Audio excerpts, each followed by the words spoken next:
There are numerous horror stories centered around the idea of photographs that have inexplicably captured so-called fragments from another world. However, the incident from 1997, in a small town in the United States, is truly incredible. Rita Swift, a single mother, decides to move with her 10-year-old son to a quieter area on the outskirts, far from the hustle and bustle of the city. Luck quickly smiles upon the young mother, who finds a beautiful house in a perfect location, purchasing it at an extremely advantageous price, well below market value. While organizing the attic, Rita discovers a roll of film with the inscription, "Filmed in the Yard, 1969. Using an old Bell & Howell 256 projector, she plays the few images from the film onto a wall. Rita quickly recognizes the house she had just moved into.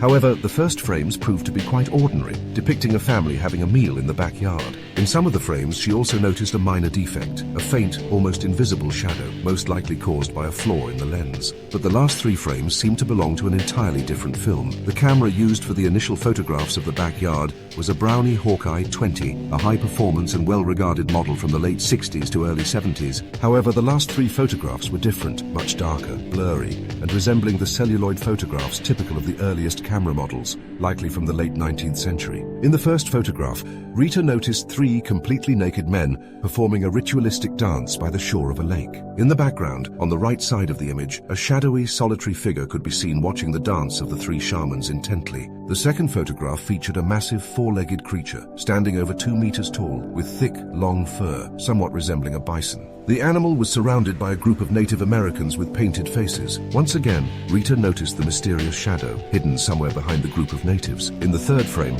4 women were sitting around a fire. One of the women was missing her head, and the mysterious shadow, now resembling a human figure, stood right next to the lifeless body. Even more unsettling, its gaze was fixed directly at the camera, as if it knew someone had just taken its picture. Rita showed the film to several specialists, who confirmed that the images were not tampered with. However, they were unable to explain the huge difference in quality between the first frames and the last 3 images, even though they were all part of the same film.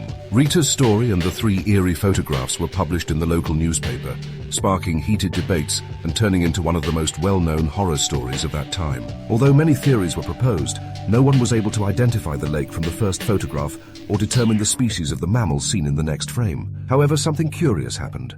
The reporter who interviewed Rita asked for permission to take a photograph of the house from the street to include it in the article. The horror story of the images from another world ended just as bizarrely as it had begun. The photo was never published. When developed, a defect was found on the film, likely caused by an issue with the camera lens, a faint shadow that seemed to envelop a large part of the house.